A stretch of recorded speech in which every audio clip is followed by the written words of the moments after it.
एक जमाने में जब अरबी भेड़ हमला करते थे तो सबसे ज्यादा नुकसान छोटे बच्चियों और औरतों को ही उठाना पड़ता था।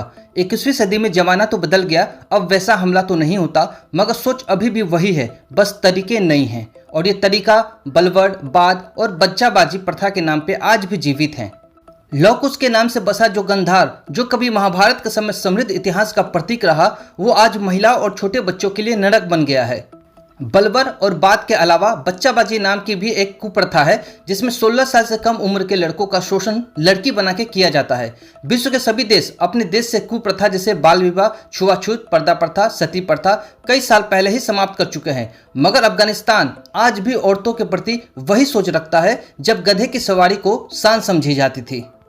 हम बात कर रहे हैं अफगानिस्तान की, जहां 6 साल की एक बच्ची की शादी 45 साल के एक आदमी से कर दी गई, जो पहले से ही शादीशुदा है, जिसकी 2 बीवी और कई बच्चे हैं।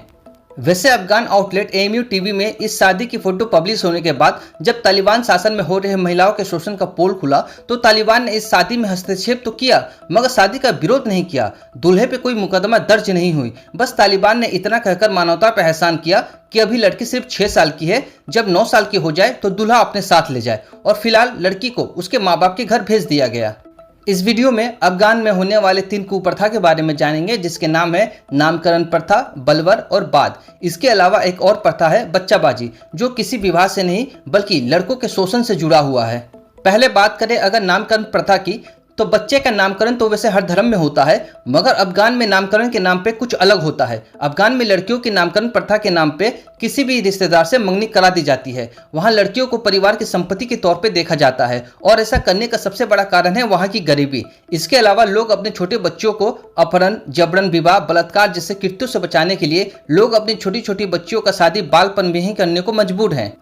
अब बात करेगा बलवर शादी की, तो जो 6 साल की बच्ची की शादी 45 साल के आदमी से हुई है, वो बलवर प्रथा के तहत हुई है। यहाँ लोग पैसे लेके भी अपनी लड़की की शादी करा देते हैं, और ये पैसे लड़की की खूबसूरती, सेहत और शिक्षा के आधार पर तय होती है। दूसरा ये भी है कि अगर किसी से पैसा उधार लिया है तो वो पैसा लौटाने के बदले अपनी बेटी की शादी कर्जदाता से कराकर कर्ज से छुटकारा पा लेते हैं, चाहे उनके बीच की उम्र 40 से 45 साल का फर्क क्यों न हो। बलवर के अलावा एक और रिवाज है जिसका नाम है बाद। इस रिवाज में गंभीर चोट, खून खराबा या हत्या के बदले बेटी देकर विवाद को सुलझाया जाता है। इस मामले में भी उम्र नहीं देखी जाती। अफगान में 2021 में तालिबान सरकार आई थी, उससे पहले लड़कियों की शादी की उम्र 16 साल थी, मगर 2021 में तालिबान आने के बाद लड़कियों की शादी इस्लामिक कानून के हिसाब से होने लगी, जिसमें लड़कियों का मासिक धर्म शुरू होने के बाद से ही लड़की को शादी के लायक मान लिया जाता है। इसके लिए उसके उम्र या शारीरिक लक्षण नहीं देखा जाता। यूएन वुमेन की रिपोर्ट के मुताबिक अफगानिस्तान में बाल विवाह में 25% की वृद्धि हुई है, जबकि बालिग बनने वाली लड़कियां में 45% की बढ़ोतरी दर्ज की गई है। अफगानिस्तान विश्व में बाल विवाह की दर के मामले में टॉप देशों में शामिल है। तालिबान शासन के अंतर्गत विवाह की न्यूनतम कानून आयु तय नहीं की गई है। रिपोर्ट बताती है कि जब लड़कियों की शादी होती है तो वो अपने शादी में मिलने वाली खिलौनों को इस हद तक सजा के रखते हैं जैसे वो उनके लिए खिलौना हो। जिस उम्र में वो खुद बच्ची होती है, वो एक बच्चे की मां बनने के लिए मजबूर कर दी जाती है, जिससे वहाँ मातृ मृत्यु दर, बाल मृत्यु दर में भारी बढ़ोतरी हुई है। बलबर और बात के नाम पे औरतें शारीरिक शोषण का शिकार तो होती ही हैं, साथ में बच्चाबाजी प्रथा के नाम पे छोटे लड़कों का भी शारीरिक शोषण होता रहा है।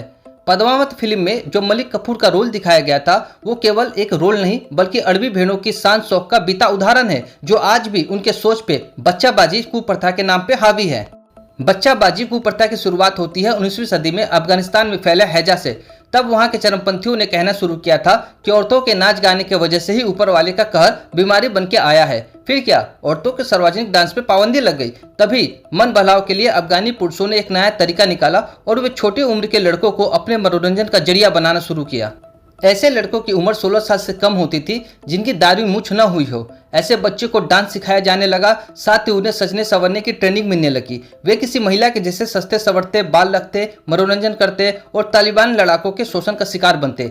आगे चल के ऐसे बच्चे या तो किसी गंभीर बीमारी के चपेट में आ जाते हैं, या अफीम के कारोबार में लग जाते हैं, या फिर छिप छिपाकर यौन सर्विस देते हैं, या फिर अंत में तालिबानी मिलिटेंट्स बन जाते हैं, क्योंकि ऐसे बच्चे को खुद उनके घर वाले अपनाने से इनकार कर देते हैं। अब आप सोच रहे होंगे कि ऐसे बच्चे आते कहाँ हैं उनके पास, तो वो आते हैं वहाँ की गरीबी से। ऐसे बच्चे गरीब घरों से होते हैं।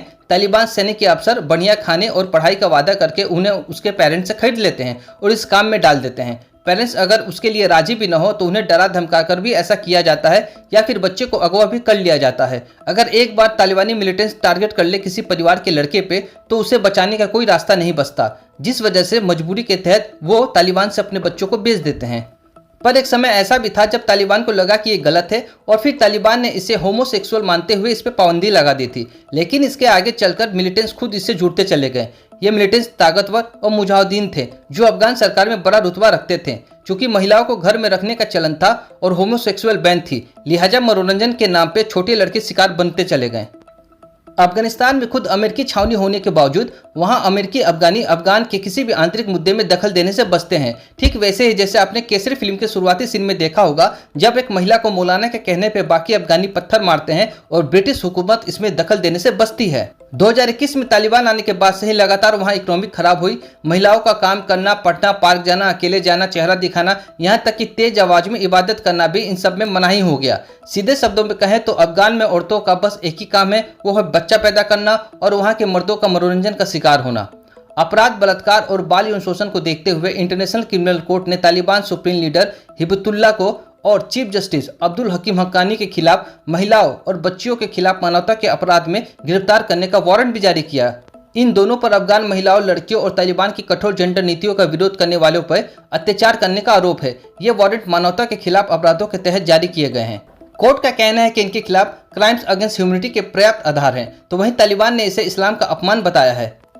मतलब तालिबान के अनुसार बच्चियों का शोषण, बलात्कार, हत्या जैसे कृत्य से इस्लाम का अपमान नहीं होता है, बल्कि अपमान होता है इन्हें रोकने से। इससे साबित होता है कि बढ़ती कट्टरता कितना खतरनाक साबित होता है किसी भी देश के लिए, चाहे वो खुद इस्लामिक देश ही क्यों न हो। इसीलिए शिक्षा को बढ़ावा देना जरूरी है ताकि लोग सही गलत का चयन सही तरीके से कर सके।